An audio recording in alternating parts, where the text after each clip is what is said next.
सच्चाई सच छुपने नहीं देंगे।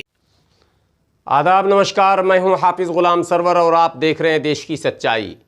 मद्रास हाई कोर्ट के तल्ख टिप्पणियों के बावजूद भी चुनाव आयोग का रवैया नहीं बदला और ज़रूरी न होने के बावजूद भी पांचों राज्यों में आम दिनों की तरह चुनाव संपन्न हो गया। पश्चिम बंगाल में भी कल चुनाव संपन्न हो जाएगा। लेकिन क्या आपको पता है कि जिस तरह से चुनाव आयोग केंद्र के दिशा निर्देश पर काम करती है और विशेषकर प्रधानमंत्री और गृह मंत्री के दिशा निर्देश पर ही चुनाव आयोग निर्णय लेती है। आपको पता है कि गृह मंत्रालय ही चुनाव में सुरक्षा व्यवस्थाओं का इंतज़ाम करता है और चुनाव आयोग को जब तक गृह मंत्रालय से सारे आश्वासन नहीं मिलते हैं तब तक वो तिथियों की घोषणा नहीं करती है।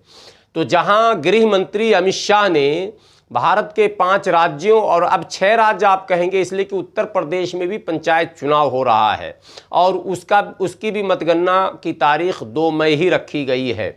तो कुल मिलाकर 6 राज्यों के चुनाव जहां गृह मंत्री अमित शाह के दिशा निर्देश पर संपन्नता की ओर बढ़ रहा है और वो सारे दृश्य आपके सामने हैं जो चुनावों में हुए हैं, विशेषकर बंगाल में जो हुए हैं। इसी तरह से माननीय अमित शाह के पुत्र जय शाह ने भारत में अनावश्यक आईपीएल कराकर, जी हां आईपीएल का नाम आप सबों ने सुना होगा, इंडियन प्रीमियर लीग हो रहा है। और अनावश्यक मैं इसलिए कह रहा हूं कि जान है तो जहान है, ये हमारे प्रधानमंत्री जी का विशेष संबोधन रहा है हमेशा कि जान है तो जहान है। क्या आवश्यकता थी, क्या ज़रूरत थी कि इस कोरोना काल के अंदर, जबकि देश के कई राज्य कोरोना से जूझ रहे हों, विशेषकर महाराष्ट्र और दिल्ली जिसको हॉट स्पॉट कहा जाता है, और आईपीएल के मैच हो रहे हैं साहब। महाराष्ट्र में मुंबई जो कि कोरोना का सेंटर बना हुआ है, सेंटर, पूरे भारत में सर्वाधिक कोरोना के केसेस वहीं पाए जा रहे हैं। मृतकों की संख्या भी सर्वाधिक मुंबई में बताई जा रही है। उसके बावजूद मुंबई के वानखेड़े स्टेडियम से लेकर और आज दिल्ली के फिरोज शाह कोटला स्टेडियम तक लगातार जो है वो आईपीएल हो रहे हैं। क्या इस आईपीएल का नाम सीपीएल रखा जा सकता है, यानी कोरोना फैलाओ लीग? जी हां, मैं इसलिए ये बात कह रहा हूं कि आईपीएल के जो दृश्य सामने आ रहे हैं, अब आज दिल्ली में फिरोज शाह कोटला में तो दर्शकों के आने पर पाबंदी थी, लेकिन बाकी जगहों पर दर्शक भी आए हैं। लेकिन दर्शक आए या ना आए, मैनेजमेंट कमेटी और सारे खिलाड़ी और उन खिलाड़ियों की देख रेख करने वाली वो टीम, वो सारे लोग जमा होते हैं। और आप देखें, अब बराबर में मैं आपको तस्वीर दिखा रहा हूं किस तरह से सारे लोग खेल के दरमियान आपस में मिलते हैं। आप देखते होंगे जब कोई विकेट गिरता है तो सारे खिलाड़ी आपस में हाथ मिलाते हैं, खुशी मनाते हैं, कुछ लोग गले भी मिलते हैं। जब यहां 2 गज दूरी और मास्क है जरूरी, अब नहीं है साहब।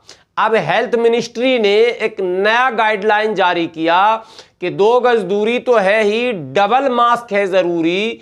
और साथ में अब उससे भी बड़ी बात यह कही गई कि तमाम गतिविधियों को किसी भी कीमत पर रोका जाए। तो आप रेहड़ी वाले, पटरी वाले, खोमचा वाले, झल्ली वाले, धनिया पुदीना वाले, यानी दिहाड़ी मजदूरी करने वालों को तो आपने घर में बंद कर दिया, ये कहकर कि आप भीड़ अनावश्यक न लगाएं, इससे कोरोना संक्रमण के फैलाव की आशंकाएं प्रबल होती हैं।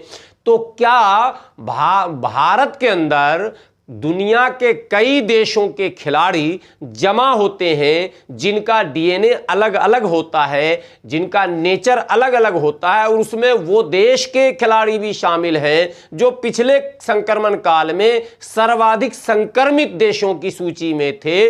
वो खिलाड़ी भी मौजूद हैं और सब आपस में मिल रहे हैं, मैदान के अंदर भी, मैदान के बाहर भी, होटलों में भी। और मैदान का जो दृश्य है वो बड़ा ही भयावह है कि मिनट मिनट पर लोग मिल रहे हैं और खूब अच्छी तरह हाथ भी मिला रहे हैं, गले भी मिल रहे हैं और चीख रहे हैं, जैसे आपने देखा होगा आउट, तो ये पूरा मुंह खुल रहा है। अब मैं पूछता हूं सारे वैज्ञानिक से और डॉक्टरों से कि ये जो मुंह खोल कर चिल्लाते हैं और इससे जो निकल रहा है सांस बाहर, क्या इससे कोरोना के फैलने की संभावना नहीं है? क्या मतलब जुम्मन मियाँ और कल्लू दास यानी वो लोग जो मजदूरी करते हैं, दिहाड़ी करते हैं, उनका सांस ही बदबूदार है और ये खिलाड़ियों का सांस ऐसा है जिससे कोरोना भाग जाएगा? अगर ऐसा है तो पूरे देश के एक एक शहर में मैच ही करवा दीजिए। और अगर ऐसा नहीं है तो क्या आवश्यकता थी आईपीएल कराने की? जी हाँ, ऑस्ट्रेलिया के खिलाड़ी ने क्या टिप्पणी की इस पर वो भी मैं बताऊंगा, लेकिन इससे ज्यादा आश्चर्य इस बात पर है कि भारत के वो तमाम नामचीन खिलाड़ी और क्रिकेट में भगवान कहे जाने वाले, राज्यसभा को सुशोभित करने वाले सचिन तेंदुलकर, कुछ तो कर, सचिन तेंदुलकर की चुप्पी क्या दर्शाती है। और इस तरह के तमाम वो पुराने खिलाड़ी, कपिल देव कब देव बनेंगे?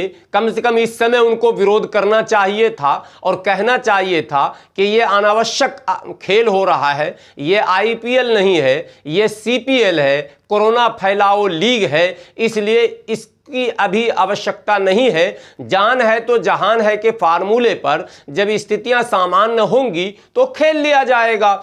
ऐसा कोई अंतर्राष्ट्रीय नियम नहीं था कि यदि आईपीएल ना होता तो भारत को कोई आर्थिक दंड या सामाजिक दंड भुगतना पड़ता, लेकिन उसके बावजूद भी तमाम राजनेताओं की चुप्पी, तमाम चैनलों की चुप्पी, और चैनलों की चुप्पी नहीं बल्कि चैनल की ये स्थिति है मेन स्ट्रीम मीडिया की कि वो आईपीएल के दृश्य को दिखा रही है, उस पर एपिसोड चला रही है। मुझे आश्चर्य है कि देश हित की बात करने वाले लोग आखिर देश की कब सोचेंगे? जब पूरा देश तबाह हो जाएगा तब सोचेंगे। हाँ, तो मैं ये बता रहा था कि जहां गृह मंत्री जी ने अनावश्यक चुनाव करवाए हैं, जैसे पंचायती चुनाव जो है वो पहले भी कई बार टाला गया है किसी विशेष कारणों से, तो इस समय तो आपात स्थिति थी। इस इमरजेंसी की हालत में उत्तर प्रदेश में पंचायत चुनाव की आवश्यकता ही नहीं थी, इसे 2-4 महीने और टाले जा सकते थे, लेकिन इसे करवाया गया।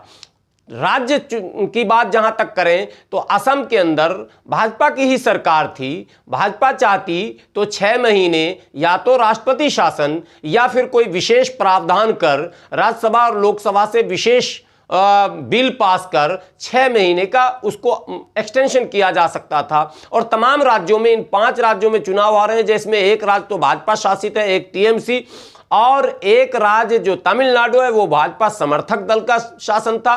केरल में जो है वो विपक्ष की सरकार थी, जबकि पुडुचेरी में भाजपा ने सरकार को चुनाव से पहले ही गिरवा दिया था।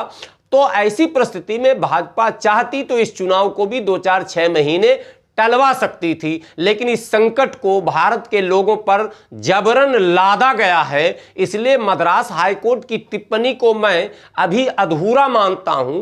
पूरा तब होगा जब इस चुनाव के करवाने में शामिल वो तमाम राजनेताओं पर भी उसी प्रकार की टिप्पणी हो, और साथ में जय शाह जो विलेन के रूप में इस बार आए हैं और आईपीएल करवाकर इन अनमोल रत्नों को, ये भारत के अनमोल रत्न हैं जो हमारे बड़े बड़े स्टार खिलाड़ी हैं, अगर खुदा न खास्ता इन्हें कोरोना हो गया, जिसकी संभावनाएं अब व्यक्त की जा सकती हैं, अगर इन्हें हो गया तो इसका जिम्मेदार कौन होगा?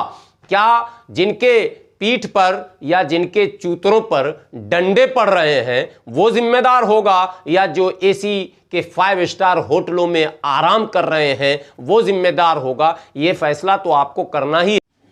ऑस्ट्रेलिया के एक वरिष्ठ खिलाड़ी हैं एंड्रयू टाई। एंड्रयू टाई ने अपने बयान में कहा है कि हमें अफसोस है कि भारत में इतनी महामारी होने के बाद भी आईपीएल जैसे अनावश्यक खेल का आयोजन किया गया है। यह अति शर्मनाक है कि ऑस्ट्रेलिया के एक महान खिलाड़ी इस प्रकार से देश का नाम लेकर मैंने बयान दे रहे हैं कि भारत के लोगों की सोच पर हमें अफसोस है कि जब देश इतनी बड़ी महामारी और इतने बड़े संकट से जूझ रहा हो तो ऐसे संकट काल में, संक्रमण काल में अनावश्यक आईपीएल जैसे मनोरंजन के लिए मात्र खेल की आवश्यकता क्या थी? क्या इसके पीछे कोई और रैकेट है? क्या इस खेल के आयोजन से किसी विशेष व्यक्ति को अरबों खरबों का लाभ होता है? यह भी एक जांच का विषय है जिस पर आवाज उठनी चाहिए। फिलहाल आईपीएल को सीपीएल कहने में कोई आपत्ति नहीं होगी और सीपीएल का मतलब कोरोना फैलाव लीग है। मेरी विनती आपसे है, आपने अगर देश की सच्चाई चैनल को यूट्यूब पर सब्सक्राइब नहीं किया है, प्लीज़ यूट्यूब पर आप इसे सब्सक्राइब कर लें, बेल आइकॉन दबाना ना भूलें और यदि फेसबुक पर आप इसे देख रहे हैं तो आप हर हाल में पेज को लाइक कर लें और फॉलो